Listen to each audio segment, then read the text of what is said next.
Hello students, welcome back. We are going to learn something more about quasi-static process which I explained to you during the last video clip. Right? Just a quick recap.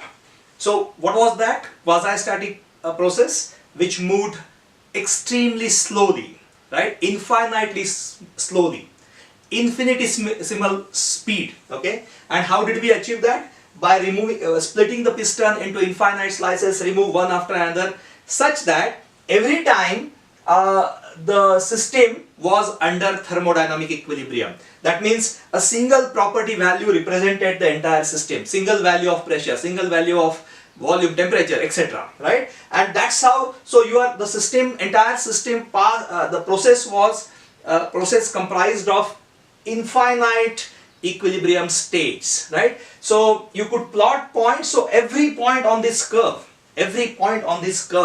was representing a thermodynamic equilibrium state. Also, I should have added then that we are considering only weight of the piston, so there is no air here, right? Otherwise we would have to consider weight of the air also, but so I'm assuming here there is vacuum. Okay, that assumption is important. Okay, now let me add something more to you, and you would appreciate the significance and in a way conceptual beauty of quasi-static process.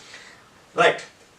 Think about it that, consider this piston, the same piston is not split into infinite slices. Instead, we would just cut it into two pieces. That means we are splitting the piston right at the middle. And so that whatever is the weight that gets divided, and now we remove, suppose this is our first equilibrium state. So now piston is holding this gas. There is upward force, downward force, they are balancing. Upward force is because of the pressure, right? And they are balancing, and this is under equilibrium condition. The system is under thermodynamic equilibrium, which means I can know the pressure value of volume, which represent the entire thing, and I can plot this. Okay, so all the other properties are also fixed, and they are representing the entire system. There is no temperature difference within the system, otherwise it won't be equilibrium state. Please recollect that. Okay, a single value of property. Now we have this point 1. Imagine that we take out first half of the piston. So what happens? The weight of the piston reduces, right? So downward force reduces. There is a inequilibrium force upward, and which is not infinitesimal. It is finite inequilibrium force. So the piston would move fast, right? It would move fast, and while it is moving, right, and then it will come to some position where you will find that again some equilibrium state is attained, because it's moving fast, volume increases, pressure drops, and at a particular point the upward force, which is because of the pressure, and the downward force, they will balance, right? So that point will be, when you reach that point, it could be somewhere here, right, or at some distance.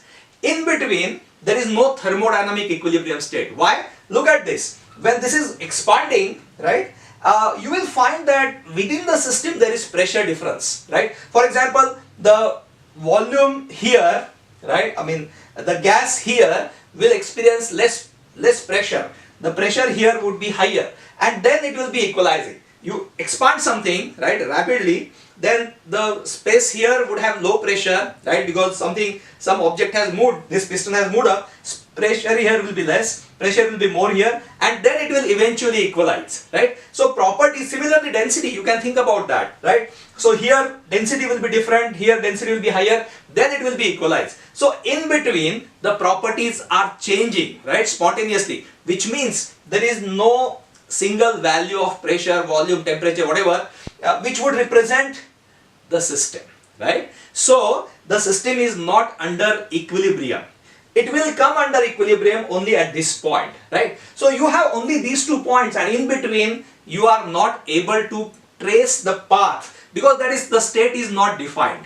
The state is not defined. Okay, right? Suppose now redo the experiment. Instead of splitting into 2 parts, let's split the piston into 4 parts. right? So you will remove one after another the slice every time. So you will, let's say you get 4 equilibrium states, but what about the gap? You don't know because the properties are changing, right? So remember this, that in reality I told you that quasi-static process is not a real thing, right? It's not a real thing. It's an idealized process, okay? In reality, there is always some finite inequilibrium force that is causing the process. It can be compression process, but the logic remains same. You can keep on adding the slice and the piston will move downwards, right? Whatever it is. But here, as long as there is finite inequilibrium force, you will not, there will be some gap, right? And wherein the properties will change, and that means the thermodynamic state is not well defined. It's not defined, okay? And as I said, in reality, in nature, the processes take place like this, because in nature, the inequilibrium force which is causing the causing any process is finite. So in reality, whatever process if you want to show a real process, right, then you won't be able to show it by a continuous line. When you draw a continuous line, it means, in continuous curve or line, it means that all the points on that line, which are infinite, are defined equilibrium states, right? So all these years, in 11th, 12th, probably, we have drawn this, represented various processes, constant pressure, constant volume, all these processes by continuous line.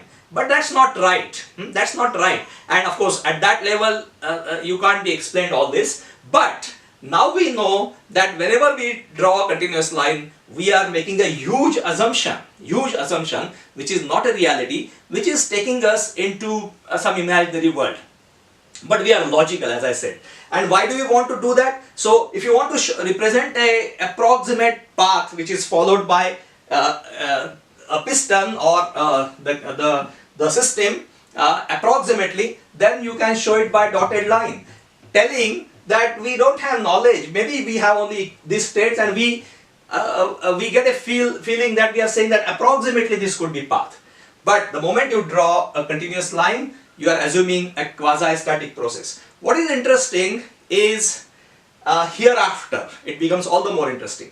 Why do we require to make such an idealized process? Imagine such kind of idealized process, which is right at the beginning itself is unreal. So how can it shape the actual technologies on the ground? And that is something very, very interesting. So look forward to that.